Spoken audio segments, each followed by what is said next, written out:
really excited about our signing class. Our assistant coaches and everybody involved, did an unbelievable job, under crazy circumstances. Like Parker said, signed 17 kids.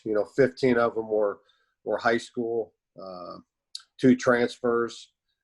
We were more regional in this class, than last class. Last class was a little crazy with just getting in and, signed kids, where coaches that, were hired, knew some people, saw some kids in camp, that sort of thing. So we really were kind of out of our area of what we really wanted to hit.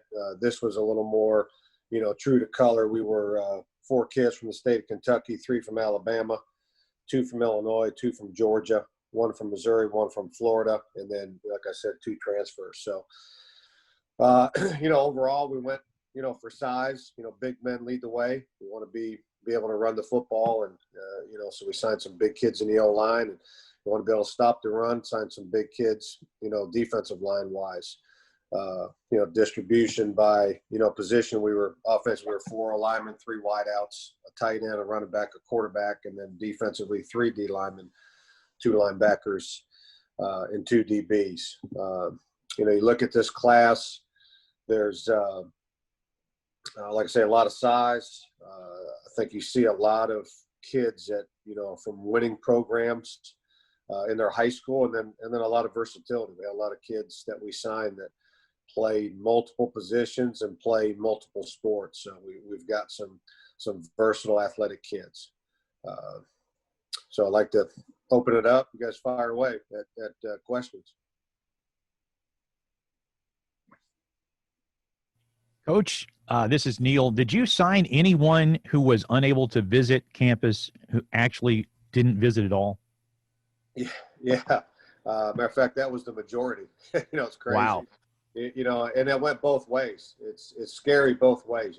It's a leap of faith from our end and a leap of faith on the kids' end, because kids were in the playoffs, playing their season, that kind of thing, and could not get here and do a visit. And Neil, just just NCAA wise, even if they were on a visit and we had some kids come visit, we weren't allowed to have any contact with them whatsoever. We couldn't even, they had to call our admissions office, set up a campus tour on their own. We could not initiate that. Then when they came and they were on their campus tour, we weren't even allowed to call them on their phone to say, wow. Hey, how's it going? They couldn't come over to the football office. We couldn't show them the facilities. That's was the rules, NCAA. So, really a leap of faith on their end. Our coaches did an unbelievable job, and everybody involved. There's a lot of people involved administratively that helped with getting virtual type stuff pushed out to the kids so they could see it. But it was a leap of faith on their end. There was a leap of faith on our end. You want to talk about scary. We've been doing this 33 or 34 years. I'm getting old. I can't keep track. But, very, very nerve-wracking for me, sign a quarterback that you never seen throw in person. That's a big, big deal. Sure. Sign linemen that, they say it's 6'4" or 6'5", and you didn't get to see them and see if they really are 6'4" or 6'5", Yeah. So it went both ways where, things were blind and you just kind of had to jump out there and do it. And I had one other, because of COVID, are there any special circumstances where some of these players or all these players can play in the spring games, which is unusual? We normally don't have actual spring games that we do this year. Yeah, the high school kids can't come and play in the spring. Yeah, okay. The only people that can play in the spring are guys, new guys that you bring to your campus are guys that did not play at all in the fall season with their team, and that's talking about college kids, JUCO Sure. kids, or 4-year kids. The high school kids can't come early enroll and play in the spring. Okay. I guess I'll go ahead and ask another one here. In terms of, you listed all the areas where you have recruited players for this particular class. Is there one particular area where you really had to have it, be it lineman, defensive lineman, where the need was really the greatest, that you were able to accomplish what you wanted to? Yeah, I mean, we want to start, and draw a circle around Murray State University and stay within 5 hours. That's our footprint. That's where we want to be, on foot when it's not COVID and you're actually going into those high schools physically. And that's where we want to be. And obviously you'd love for them to be from the state of Kentucky, but, you draw a 5-hour thing around Murray, and it's unbelievable all the areas that you hit. I mean, you're in Arkansas, you're in Illinois, you're in Indiana, you're in Ohio, you're in Alabama, you're in Tennessee. I mean, it's incredible. And there's really good football, some really good football, pockets, around there, when you're talking about Indianapolis and St. Louis and Little Rock and, Huntsville, Alabama. And I mean, there's a lot of good, and the best football in the state of Kentucky is West, so you're talking about, Paducah and Murray and Mayfield and, all those places out West that are close to us. So we want to start there and then, work our way out. Obviously we're never going to turn down a good player. But if all is equal, we're going to take that guy that's closer to home. That's just good business. That's easier on the family, the kid. That's going to help us in the long run as far as when things get back to normal fan attendance. That's going to help us in the long run when somebody's an alum and they stayed in the area and they're connected and they want to come back to the games. It's just better when you can get the regional kid. Now, we're not going to ever say we're not taking somebody out of that area, and you don't ever want to negate a coach's connections. That's huge. It's where do you go fishing? Where you go fishing, where you catch fish. So we got some coaches that's caught a lot of fish in some areas, and even though it's further than 5 hours from Murray, I'm not going to tell him don't go fishing over there. Every time he throws his line in the water, he pulls something out. So that's why you see some, Florida and some of those. Again, we're going to start close to home, but we're never going to, turn down a good player that we've got a connection. We feel good that we know about this kid because we can trust a high school coach. Okay. Dean, I think the number was 2 of kids you pulled out of Illinois, and since they didn't even play in the fall, in terms of challenges in recruiting, how did that process go with you're just relying on literal, I guess, junior tape from these kids? Yeah, you're relying on junior film, and that could be, this whole thing is a 50-50 proposition. Who's to say if those kids had a senior year, we might not have been able to sign them. The 2 kids we took, out of Illinois are both very athletic kids, very versatile kids. Like I said, that's kind of a theme in this class, but both those kids are very, very similar. Matt Baker's 6'4", 210, and Drew London 6'4", 225, the 2 kids from Illinois. They're very, very similar in that they've got great length. They've got a frame that can put on weight, we think. I can't see them in person, but just watching the pictures you saw, the video, all that, looks like they're kids that can pack on weight. And they're very versatile. Both those kids could play outside linebacker or tight end. Yeah, it's a little bit, like I said, it's a 50-50 deal. You didn't get to see them play their senior film. Okay, so that's a little scary on your end, but a little bit good feeling on your end. You think, hey, maybe we stole something here, because if those kids had a senior year at 6'4", and all these other, Division I schools saw them play, we might not have had a chance to get them. How did your guys that were already in-house handle the last 3 months? Just especially watching so many other teams around the country play, and knowing that their time's coming, but at the same time, it's like, gosh, I want to go now. Yeah, I think it helped them to, really.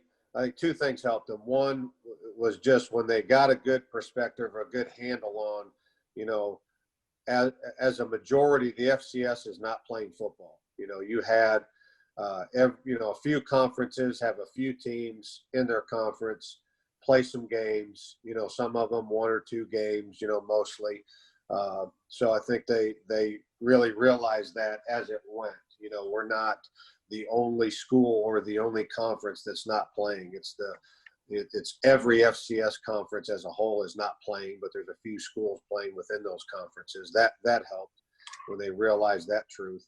And then the other thing that helped was, spring ball in the fall. We got to get our football fix and got basically the same thing we were allowed to do in spring practice, 34 days, get 15 practices in. When we were allowed to actually do that and get moving, that really, really helped our guys. Coach, just a little bit about you mentioned the guys who can play in the spring, JUCO guys. Let's say that they're all here and able to do that. It's going to be a really long year for them when you're going to play maybe 18, 19 games in a calendar year. Are there concerns? Is there anything you'll do differently that might sort of protect them, or are they capable of handling that over a calendar year? Well, we'll see. I mean, I'm not sure because it's something that's never been done. I know there is. If we play this, we play this 7-game conference schedule, and then you go to the playoffs. If you look when the national championship game is, so you're talking about only 2 teams, but when the national championship game is over, you got 2 teams. They got 6 weeks. And then it's July the 1st. So you got basically your 6-week break, which is kind of like very similar to, when they get out middle of May and they got those 2 weeks in May and the month of June, and then they come July 1st. And then you really, you tell them don't, lay on the couch and eat potato chips for 6 weeks, but, you don't go crazy. You're recovering, so go ahead and recover, from spring practice, which isn't a 7-game conference schedule, but it is football. And then come in July and we'll condition you for that month and get ready for August and start a season. So, you still do have that for everybody, even the teams that go the national championship, that 6-week buffer, and then the 4 weeks in July to prepare them. And then you go into that, grueling 11, 12, week season. Little small radio station question here, and that is about the lineman from Murray High that you signed. Tell us about him and what you liked about it. What I like about Gage, first of all, is size. We signed, you look at the kids we signed big kids. Gage is 6'4", 285. So love that. Love his coach. The coaches over there, they do a great job. They got those kids to the semifinals, in the playoffs. So love that he's been coached. Love the fact that he's, local just from right here. Really like the physicality of him. He's a very physical football player, and also liked his upside. Gage is a kid that missed a year, with an injury, so there wasn't a whole lot of tape the year before. He really needed this senior year as far as film, and we waited a long time to offer him just to make sure. We trusted what everybody was telling us about it. He was healthy. But we wanted to see it ourselves, on senior film, because you watched him, as a sophomore, and you could tell, man, this kid's going to be really good. But then he had the injury, so really, really excited about him. Feel awesome about his upside and how he's going to help our football team. How anxious are you? I guess now that we're 9 months or so into this pandemic, and now, but you're 2 months away from playing a football game. Sort of, you're so close to getting there, and having seen all of the issues that everyone in the country every team in the country has seemingly dealt with, even in small doses. What's sort of your anxiety level of just trying to keep everybody healthy and have a full roster as best as possible throughout the season? Yeah, I mean, it's a crapshoot. I mean, are you gonna, the teams that you saw play a lot of games and not really get hit by the thing? I mean, there's no rhyme or reason to why they did, and another team had issues.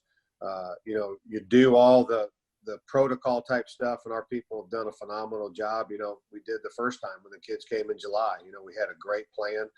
The plan's in place. The plan works. You've got that, the factors of you're dealing with, 18, 19, 20-year-old kids that, feel like they've got an S on their chest and that they're not going to get it, or if they do get it, it's not going to affect them. So, the real challenge is getting kids to understand, hey, yeah, you may not, get symptoms from it. It may not be, an issue for you. But if you don't follow these guidelines, if you don't, take the view that every single person that you see has COVID, that's a mentality we got to have, is every single person our players see has COVID, and you got to wear a mask and stay 6 feet away from them. If you don't take that mentality, we're going to get dinged. And the real issue is not the positives. The real issue is the contact tracing. You take anybody could have survived the positives and played a football game all season long. Where they got dinged is the contact tracing. And, the guys got to realize this is, not that we're going to cheat the system, but you got to understand what they're calling a contact, to a positive test. And you guys got to follow the protocols and make sure you're wearing your mask and staying 6 feet away from everybody, at all times, excluding the times you're out there on the football field. I guess without getting too pinpointed on the calendar, can you sort of give a rough outline of what the next 2 months will hold leading up to the start of the season, when practices start, when players, I assume they've gone home for Christmas, when they have to be back and all that, just to make sure there's enough buffer to be able to start practice healthy. Yeah, they're home for the holidays right now, and then they have to turn in a negative test, before they come to campus. So we don't bring any positive cases to campus. So they're all going to get tested before they come back and show a record of that. And then the report day is January the 6th. And then our first practice is January 22nd. So we've got a 16-day buffer where we're basically quarantining them. They're coming in on the 6th. They're checking in. We're getting a test. 5 days later, we're getting another test. We're waiting for the results of that test before we start any activity. So they're basically coming to campus with a clean slate and then being quarantined on campus. And then we've got, basically what we call the summer access in July. We've got the winter access, which is kind of slowly getting them into, the routine of getting ready to start a practice on January 22nd. And we went through that in July. So we feel pretty good about that, where we've got them into teams. They're spaced out, the entire time, whether it's a meeting or lifting or conditioning. And they're in 16 groups of 16, because that's all our weight room can hold and be in compliance with the protocols. We rotate them through stations, and that's just to kind of get them going and get them ready for that January 22nd, first practice. And then we go right into a normal routine from there, still following the protocols, obviously. And then February 21st is the first game. We got 29 days on January 22nd to get 25 practices in. In terms of getting the guys ready for the year, there's always sort of that romanticized version of summer training camp and those 100-degree days and the two-a-days and trying to work through that. You'll be happy, I guess, if it's 30 when you guys are in the middle of January. Is there any change in how you will have to do conditioning to have the guys ready to go? Well, we've emphasized to the players, and this is a critical thing for our success for the season, is whether or not this is getting done. But we've emphasized to the players when we send them home, and we've been in contact with every single guy on our team every week. But John Michael Clay, our strength coach, sent the guys home with a 6-week workout, and we've emphasized to the guys, hey, this is July. You guys are going home for the holidays, but you got to understand this is July. You're not coming here and we have July to prepare you for 4 or 5 weeks to get ready for that first practice in August. You guys are going home and this is your July. And then when you get here, we're following COVID protocol and then practicing on January 22nd. So if you guys aren't in shape, man, it's really gonna hurt our development and our progress going forward, getting ready for that first football game.